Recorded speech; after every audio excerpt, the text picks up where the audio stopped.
Right. Pesachim, Dalet Beis. Similarly, one who transports crops of the sabbatical year from a place where they have been exhausted to a place where they have not been exhausted, or from a place where they have not been exhausted to a place where they have been exhausted, is required to remove them. Yehuda says, we may say to him, go out and bring them for yourself.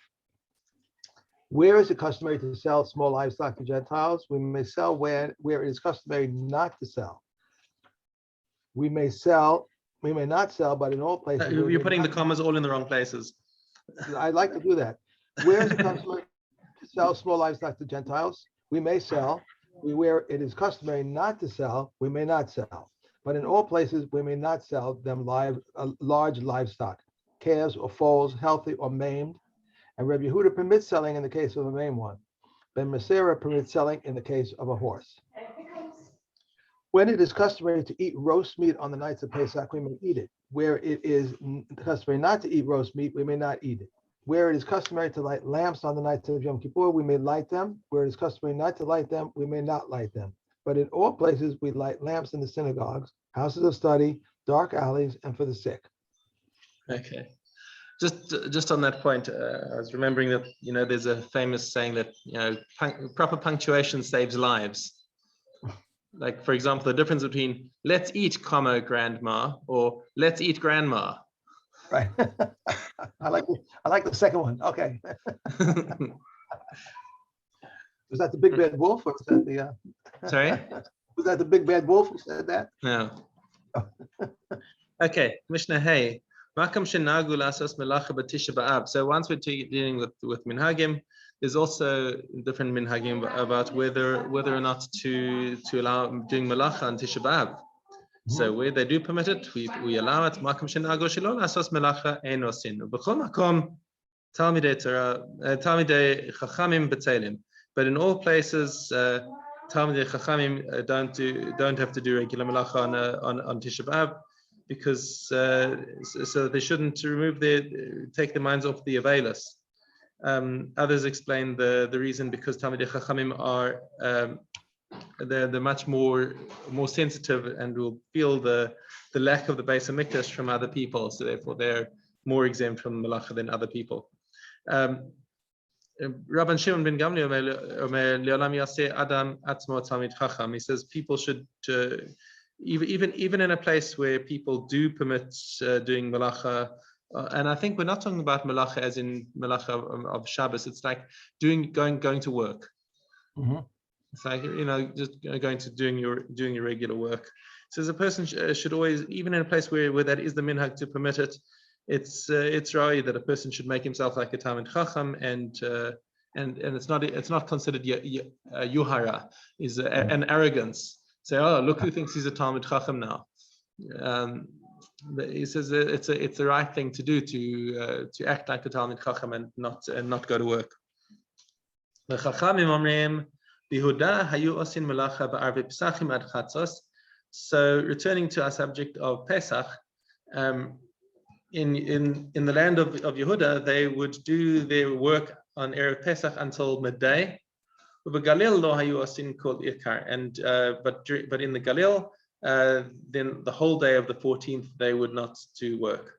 And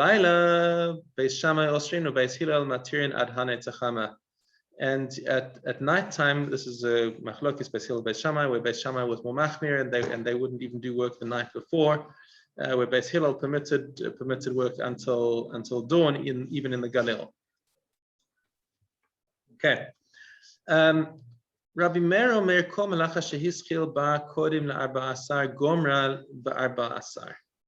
Says any work that you started before the 14th, you're allowed to finish on the 14th. Okay. Aval lo yaschil ba b'tchila ba'arba-asar, but you shouldn't start your work on the 14th. Afal pi sheyachol legomra, even though he would be able to complete it on the same day, even before midday. Chachamim omrim shalosh umanios osin melacha ba'arvei Pesachim ad chatzos. There are three types of artisans who can carry on doing their work on Erev Pesach until midday. Ve'elohein hachayatim, that's the tailors, right? They permitted their work on even so normally stitching up a garment is allowed even on Chol HaMoed if it's somebody who is not an expert, but these are chayatim who are experts. So normally, but on Erev Pesach it's more makil than Chol HaMoed. They permitted the tailors to carry on doing the work. I suspect it may have something to do with the fact that you've got a Yom Tov coming up, and somebody says, "Oh my gosh, I've got a hole in my clothing, and let me quickly take it to a tailor to get it fixed up." Hasaparim are the barbers, right? Once again, you've got a whole Chol HaMoed where you're not going to be able to shave and cut your hair, and people want to do the melacha in honor of the moed, and the kovsim, the launderers. Okay, and the same thing is that you've got clothes that want cleaning, so they gave special dispensation to these three professions to carry on their work until midday. Rabbi Yossi Bar Yehuda Omer Af Haratz Anin. He says, Rabbi Yossi Bar Yehuda also says the people who make shoes. Ratzanim are people who make shoes. They're also cobblers. Also allowed to carry on doing their work until midday because the Ole Regalim are arriving in town, and they've been walking a long way, and so even it actually says in the commentary that they even permitted the Ole Regalim to fix their own shoes on Chol HaMoed. So therefore, on Erev Pesach until midday, it was also permitted for them to go to a professional shoemaker to get them to make new shoes or to fix their shoes. It says Chachamim hold that we don't learn the beginning of the melacha from the end of the melacha. In other words, that if they actually permitted on Chol HaMoed to fix the shoes of the Olem Regalim, and lelmod mizeh heter la'asiyat na'alayim chadashos be'erev Pesach. So this the Chachamim don't agree with Rabbi Yossi Bar Yehuda. They say it's not the same thing, and the halacha follows the Chachamim. And Kati points out that they're not arguing with Rabbi Meir. They're coming to explain his words. So he's saying Kol malacha shehischil ba'kodim arba asar gomra ba'arba asar. So it's not a machlokes between Chachamim and Rabbi Meir. They're just putting down the boundaries of what he had to say. This halacha on the eve of Pesach, okay, until Chatzos, we have the same thing on Shabbos, that one shouldn't do these kind of malachas, I think, after Chatzos. Correct? No, there's no such thing. One of the thing that you're not supposed to do after Chatzos on Shabbos, on Erev Shabbos, is you're not supposed to go and get yourself sweaty. You shouldn't start getting involved in heavy labor.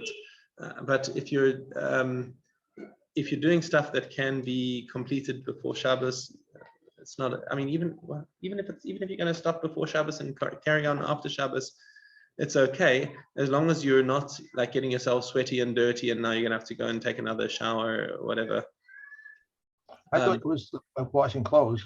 Should be done. For Chatzos and all. That's what I thought. I guess I was wrong. I thought I saw that somewhere. Washing clothes. I may be wrong. I could also be wrong over here, but I don't recall anything that says that.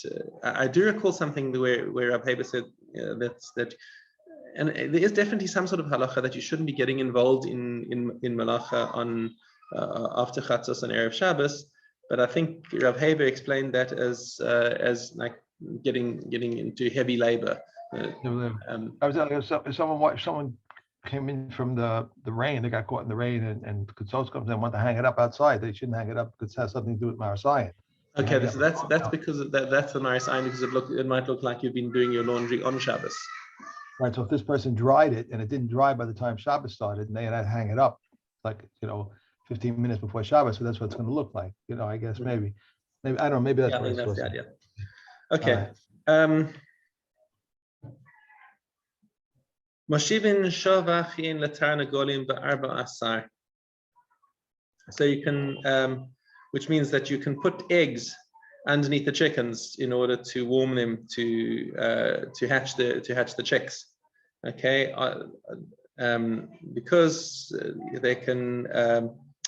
What do? They arrange the eggs on the straw, and the like make a nest for the chickens. Okay, on the 14th of Nisan, even from Chatzos Hayom and afterwards, because it's not a melacha. Okay, but some Farshim say that's dafka only until Chatzos. And chickens will sit on other chickens' eggs.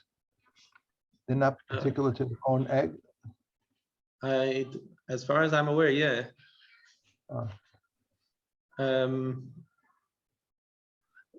I couldn't tell you that for sure, actually. I'm really not an expert in that. Okay. But Tarnagolas Shebarchan, what happens if a chicken ran away from on top of the eggs that it was sitting on? So there's a bit of effort to catch the chicken and put it back. Yeah, you can do it. Gemara explains that that this is talking about Chol HaMoed even. If it was talking about 14th of Nisan, we already understood this halacha from the beginning. Right. Because if it's mutter to put them on the eggs in the first place, of course, kol sheken you're allowed to return them. However, on Chol HaMoed, you're not allowed to put the chickens lechatchila on the eggs. So the Mishna is telling us that even that if you're returning them, if you put them there from Erev Yom Tov, and it ran away during Chol HaMoed, you're allowed to return it. Okay. Gemara also explains that even on Chol HaMoed you can return the chicken that ran away. But it's got to be within three days after it ran away, because then the warmth has not left the eggs completely, and it's but after 3 days when it's after 3 days that it's been sitting on the eggs before it ran away, so now the eggs can no longer be eaten, right? So now this is now a davar aved. So that's the reason why you're allowed to return it, because it's been because you've taken these eggs out of the klal of edibility. Once the chicken's been sitting on it and warming it, and it's been developing, you're not going to be able to eat that egg anymore. So therefore it's now going to be a davar ha'aved that you're going to lose the eggs if it's nishtahin and nishtaher. It's not for eating and it's not going to hatch either. So therefore you can return the chicken. But once it's 3 days gone since the chicken left, it's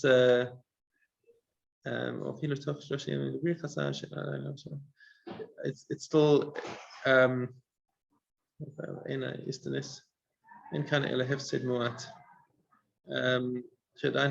if the eggs are still edible, then it's not such a big loss. Then somebody can then you should rather take the eggs and eat them than take the effort of returning the chicken to it. I don't know how much of an effort is. I mean, I just don't understand like what's the effort involved in catching the chicken and putting it on the eggs. I'm not like I just mamish don't know what kind of effort is involved in training a chicken to sit down. Anyway, it also says at the end of that sentence, it says that we may set an other in her place, which means that chickens will sit on another chicken's egg, so that right. So right. So if this chicken died, then you can put another chicken on top of it. Anything else? Okay. I think running after a chicken is not so easy. Maybe not be so easy to catch. Yeah. It's like running after my cat. Yeah, that's one of those things that we haven't got much real world experience of between the two of us. Right. Okay, gorfim mitachas ragle behema b'arba asar. So you're allowed to shovel away the manure from away from the legs of the behema to take it to the compost pile outside. On the 14th of Nisan, even after Chatzos Hayom, according to most Mefarshim. But on Chol HaMoed, of a Moed Masalkin that's Dadin, then you can only push it away to the sides the corner of the refit of the cowshed, and you're not allowed to take it out to the manure pile outside. Okay.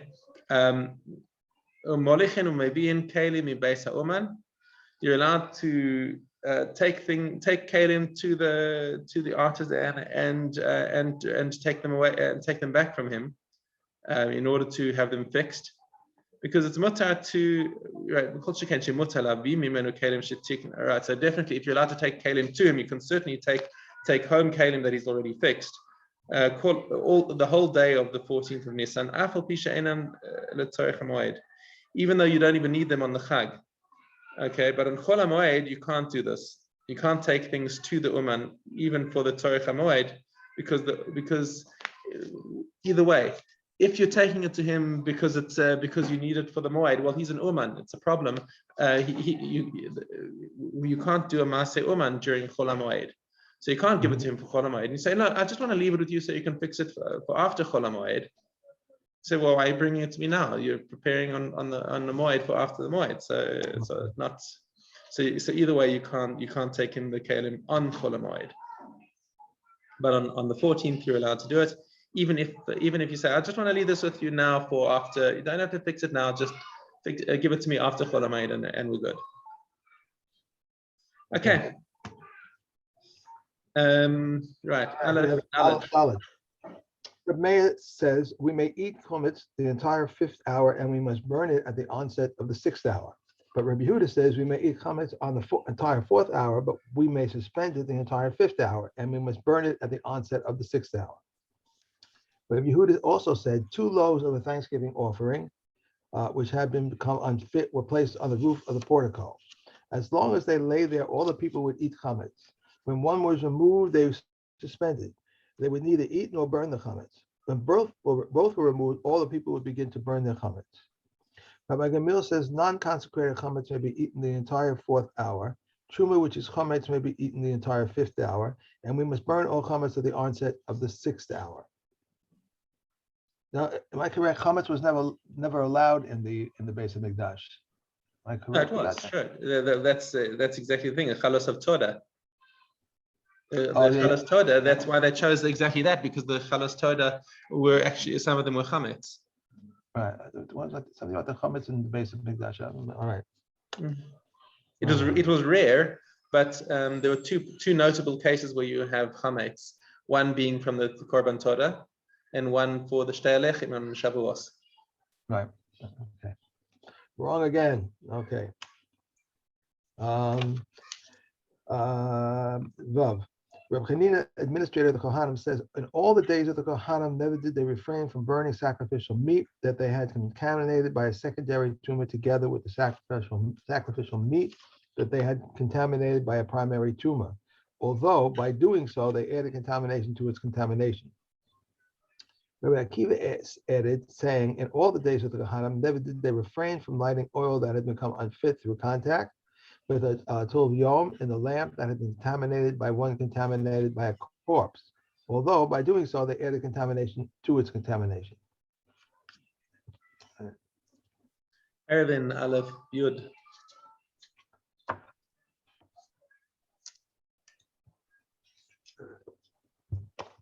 Okay. Aleph Yud.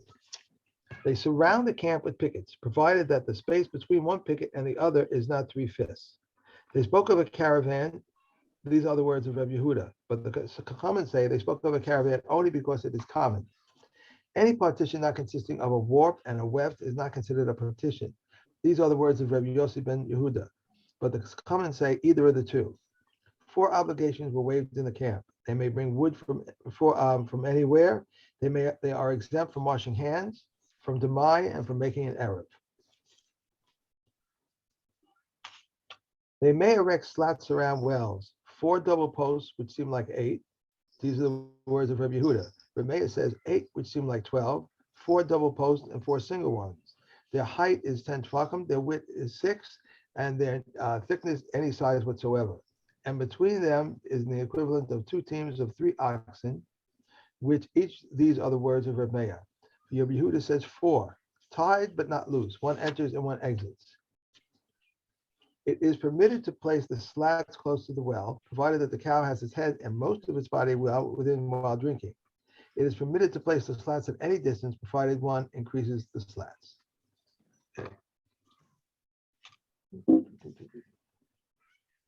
Master Shani, Evav.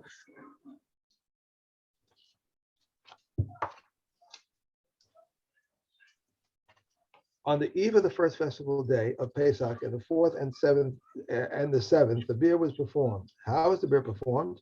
Truma and Truma Maisa were given to the owners, and Maisa Rishon to its owners, and Maisa Ane to its owners, and Maisa Sheni and Bekurim were removed everywhere.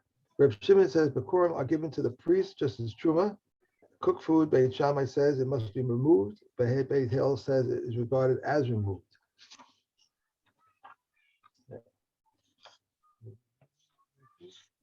If one has produce at this time, and the time of beer arrived, Beit Shammai say he must redeem it with money. But Beit Hillel says it is the same whether it is money or produce. Reb Yehuda said at first they used to dispatch to the householders in the provinces. Hashem, hasten and prepare your produce before the beer season arrives. Until Reb Kiva came along and taught all produce that has not reached the tithing season was exempt from beer.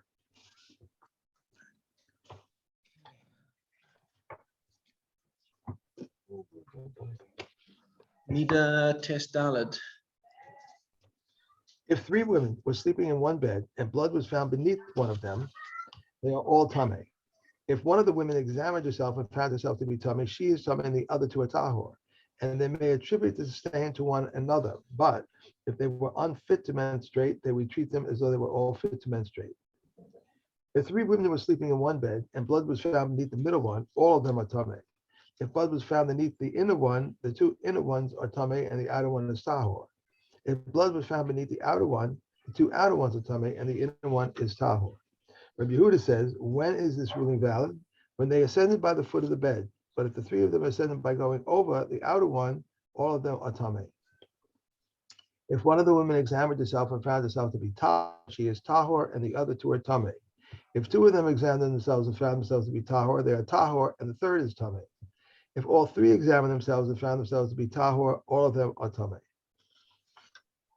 What is it? Once you all the time that we had that two of them were tahor, and then we can attribute it to the third one who we assume must be tameh. But if she now goes and checks herself, she can't do any good. All she can do is mess everyone up, because if she turns out to be tahor, then everyone goes back to tameh, because now everyone's equal again, and one of them has to have made a mistake. Right. To what is this comparable? To a tameh heap that got mixed up with two tahor heaps. And they searched one of the heaps and found it to be tahor. It is tahor, and the other two are tameh. If they searched two and found them to be tahor, they are tahor, and the third heap is tameh. If they searched all three of them and found them to be tahor, all of them are tameh. These are the words of Reb Meir. For Reb Meir says, anything that is presumptive state of tumah remains forever in a state of tumah until it becomes known to you where the tumah is. So they come and say he searches until he reaches bedrock or virgin soil. 7 detergents are applied to the bloodstain, raw saliva.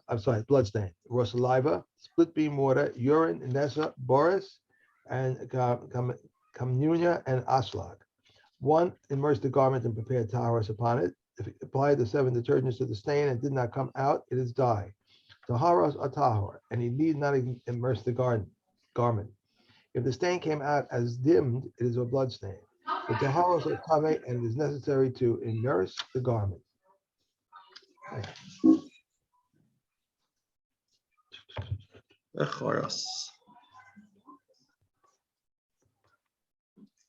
If his upper lip protrudes beyond the lower one, or the lower one protrudes behind the upper one, this is a blemish. One whose teeth have been extracted is unfit for reasons of appearance. One whose breasts hang down like a woman's, or whose belly bulges, or whose navel protrudes, or who is subject to epileptic fits, even rarely, or for who is prone to severe melancholy, or one who has an enlarged scrotum or an oversized member is unfit. One who has no testicles, or one who has one testicle is Memoach Ashech, mentioned in the Torah. Rabbi Shmuel says one whose testicles were crushed. Rabbi Akiva says one who has wind in his testicles, Rabbi Kanana ben Atigno says one who has a dark complexion. One who is bow-legged or knock-kneed, or one who has a pika, or who is an ikal. Who is an ikal? Anyone who draws his feet together and his knees do not touch each other. One who has a lump growing out of his thumb or his heel protrudes backwards, or his sole is wide like that of a goose, or his fingers lie upon the other, or they are grown together, is unfit. It is only until the joint he is fit. If it was below the joint and he separated it, it's fit. If he had an additional digit and he amputated it, if it has a bone, he is unfit. If not, he is fit. If he had an additional digit on his hands and feet, 6 each, totaling 24, Rabbi Yehuda declares him fit, and the commentator him unfit. One who is an ambidextrous, Rabbi declares him unfit, and the sages declare him fit. If he is black-skinned or red-skinned, or an albino, or a lanky, or a dwarf, or a dead person, or a mental incompetent, or a drunk, or those afflicted with negayim that are judged together, they are unfit in men, but fit in animals. And Reb Shimon ben Gamliel says that an animal that is mentally deficient is not an offering of choice. The Eliezer says all those who with dangling flesh are unfit in man, but are fit in animals. Okay. One more. These are fit in men, but are unfit in animals. A father and son, a treifa, one delivered by cesarean section, one with whom a sin has been committed, or one that has killed a person. One who marries forbidden women is unfit until he pronounces a vow prohibiting him from deriving benefit from them. One who contaminates himself with the truma of dead bodies is unfit until he pledges not to contaminate himself with the truma of dead bodies. Interesting. We were actually, Rav Haber this morning we were doing Hilchas Nesias Kapayim, and this morning he was dealing with the Indian of a Kohen who's an Avarian. He's a Balaveras, and whatever he eats treif, he's whatever. Do you allow him to get up to Duchen? And he says, yeah, it's not because it's not him. The only thing the only exception really is bloodshed. That if a Kohen has killed somebody, then there's a gezeres hakasav that he can't go up to the duchen. And there was also a discussion that if he doesn't act like a kohen, so for example, if he's married to a grusha or a giores, then we don't allow him to get up. But there's a simple remedy for him: just divorce the woman, and then we let you come up to duchen. So here. We say nashim ba'avera is our Mishna today. He's talking about this is talking about the mikdash, of course. Right. But so let's say we've got a kohen who's married to a grusha, and he comes to the base of mikdash and says, "I want to do the avoda," and they say, "But you're married to a grusha," and he says, "Okay, I'll divorce her." And they say, "We don't believe you until you make a neder of hana from this woman, which will basically force him." So once he's made the neder, there's no way he can recant. Okay, right. But if there's a Kohen who's like regularly going to cemeteries, then then you just say, okay, we'll believe you if you take it on yourself, because there's no like major yetzer hara to go to cemeteries. So that's the difference between the two cases. Anyway, Kohanim they're very careful about going to a cemetery. Sorry, who? Kohanim are always very careful about going to cemeteries. Well, proper Kohanim should be. Right. We're talking here about a Kohen as an Avarian. Right. Okay. Gittin, hey Gimel. Are you serious? Yes, you are. Where's my Gittin? Oh, it's on the text shelf. Wow. Oh my gosh. I left it there. Okay. We have hey Gimel. Payment may not be collected for the consumption of produce, or for the improvement of property, or for the support of the wife and daughters from assigned property, for the sake of the general good. One who finds a lost article need not swear for the sake of the general good. Orphans who relied upon a householder, or if the father appointed an administrator for them, he is obligated to tithe their produce. An administrator appointed by the orphan's father must swear. If appointed by the court, he need not swear. Abba Shol says the reverse is true. One who ritually contaminates. Oops, lost you. Libation for an idol worship. If he did it, he inadvertently is not liable. If deliberately, he is liable. Kohanim who deliberately rendered an offering in the sanctuary pigul are liable. And so that's when a person does a kind of a nezik to something that is not a visible nezik. So, for example, he's matame. If somebody is matame a kohen's truma, let's say, so he caused the damage to the kohen's truma, but there's no, it's not like he set fire to it. He caused an invisible damage because now it's tame. He's not allowed to eat it, but you can't actually see the nezik. So if it was b'shogeg, then he's pater from any damages. However, if he deliberately went and said, "Haha, I'm touching your truma," then we make him pay. Rabbi Yochanan ben Geda testified that a deaf-mute girl whose father married her off can be divorced with a get, and that a minor, the daughter of a non-Kohen, was married to a Kohen, may eat truma, and if she dies, her husband inherits her, and that for a stolen beam, which was built into a large building, he shall take its value. For the sake of penitence and for that of a stolen sin offering, whose status was not known to the public, atones for the sake of the altar. Good? Good, we're done. Thank you very much. I will look up the Jerusalem Post. I will look it up. That'd be lovely. Thank you. Okay. Be well. Have a great day. Okay, see you. Thank you. Bye.